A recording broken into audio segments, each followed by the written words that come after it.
తాడేపల్లిలో మాజీ CM YS Jagan మాట్లాడుతున్నారు. లైవ్ లో చూద్దాం. అంత జీరో నుంచి మొదలు పెట్టాల్సి ఉంటుంది అని చెప్పాం.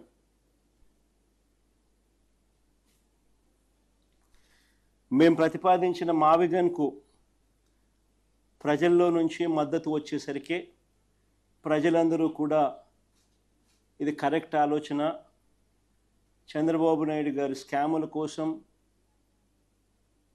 రాష్ట్రాన్ని ఇబ్బందుల పాలు చేయడం ధర్మం కాదు అని చెప్పి ప్రజలందరూ కూడా మేము ప్రతిపాదించిన మావిగన్కు మద్దతు పలుకుతుంటే సమాధానాలు చెప్పలేక, తట్టుకోలేక ఆక్రోశంతో చంద్రబాబు నాయుడు గారు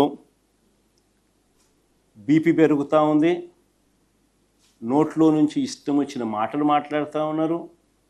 ఆయనే కాకుండా ఆయన మంత్రుల చేత కూడా అబద్ధాలతో బూతులు తిట్టిస్తూ ఉన్నాడు. ఇప్పటికే దాదాపుగా 1200 కోట్లతో నిర్మించిన అసెంబ్లీ, సెక్రటేరియట్, హైకోర్టు ఇవన్నీ ఉన్నాయి.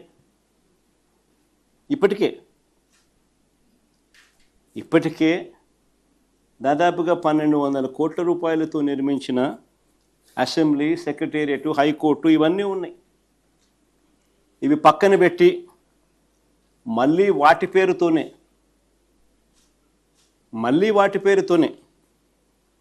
అంటే మళ్ళీ సెక్రటేరియట్, మళ్ళీ అసెంబ్లీ, మళ్ళీ హైకోర్టు, మళ్ళీ వాటి పేరుతోనే కొత్తగా బిల్డింగులు కడతానంటున్నాడు. పర్మనెంట్ సెక్రటేరియట్ అని కొత్త నామకరణం చేసి నిర్మిస్తున్న 5 బిల్డింగులలో చంద్రబాబు గారు చేస్తూ ఉన్న దోపిడీ చూస్తే రాష్ట్ర ప్రజలంతా నివ్వరబోతారు.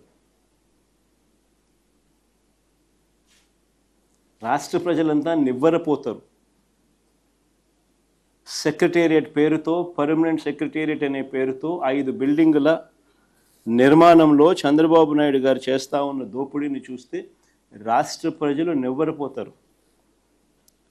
2018లో ఇదే 5 టవర్ల కోసం 52,20,496 ఎస్ఎఫ్టీ బిల్టప్ ఏరియాతో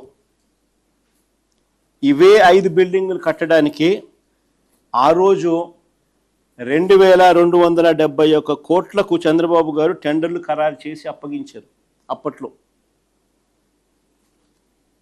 2018లో ఈ లెక్కన ఒక్కో ఎస్ఎఫ్టీకి సుమారుగా అంటే 52,20,496 ఎస్ఎఫ్టీ అవే బిల్డింగులు, ఆ 5 బిల్డింగులు. వాటికి అప్పట్లో టెండర్లు ఆయన ఖరారు చేసింది 2,271 కోట్ల రూపాయలతో టెండర్లు ఖరారు చేశారు. ఈ లెక్కన ఒక్కో ఎస్ఎఫ్టీకి సుమారుగా అప్పట్లో 4,350 పడుతుంది. 2018 రేట్ల ప్రకారం అప్పటికి అది ఎక్కువ.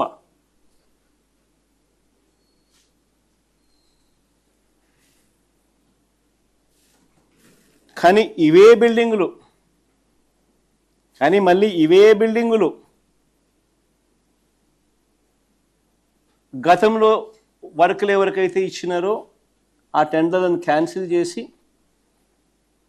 మళ్ళీ కొత్త టెండర్లను మళ్ళీ పిలిచి, ఆశ్చర్యం ఏమిటంటే గతంలో ఉన్న వాళ్ళే మళ్ళీ కాంట్రాక్టర్లు మారలా, మళ్ళీ వాళ్ళే ఎగ్జాక్ట్గా